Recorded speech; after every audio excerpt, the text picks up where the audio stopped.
विशाल rally रे धूमधाम निर्वाचनी प्रचार।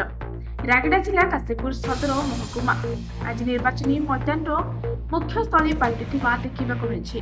काशीपुर आज साप्ताहिक बजार रही बीएसपी हजार हजार प्रेमी समागम एक विशाल पटोरी बाहरी स्थानीय हाटपथर आरंभ कर ब्लक कार्यालय पर्यंत पहुंची। चलित साधारण निर्वाचन हाथ गणित केते दिन बाकी रही दिनकू दिन यार उष्णता रायगड़ा निर्वाचन मंडली अंतर्गत काशीपुर अंचल में बेस देखा मिली। निर्वाचन समय काशीपुर भोटर भूमिका प्रमुख रही बेले प्राय राजनैतिक दलर नजर एवं काशीपुर ब्लक में पड़ रही।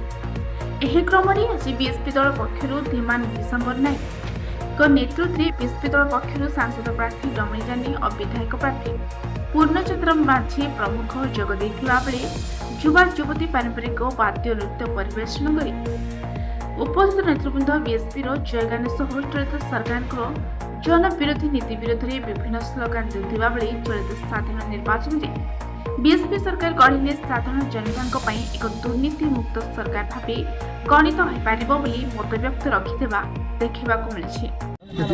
काशीपुर ब्लॉक बहुजन समाज पार्टी सभापति डिसेम्बर नायक तो आज आपण आखिरे देखिथे काशीपुर ब्लॉक रे आज हाट केपी नाम होता तो बीएसपी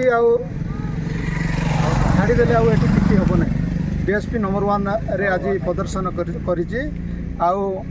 बीजेडी अन्य दल माने भी आज रास्ता को भी आसी ना आपण मैंने भल जानते आपाई ये लड़ाई आमर जारी रही मायावती भारत प्रधानमंत्री होगा जाऊँगी 2024। मो ना सरोज कुमार नायक बहुजन समाज पार्टी कर्मकर्ता एवं आम चलित 2024 साधारण निर्वाचन में कोरापुट लोकसभा आम 7टा विधानसभा और कोरापुट लोकसभा को लड़ुचु। आमर कोरापुट रे श्रीमती डमणी जानी प्रार्थी देचु एवं आमर रायगड़ा विधानसभा श्री पूर्णचंद्र माझी को प्रार्थी देचु।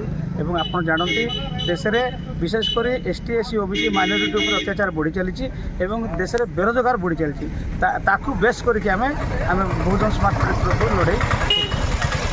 धन्यवाद। रायगड़ा जिले Sanjay Kumar Nagkar report fast news.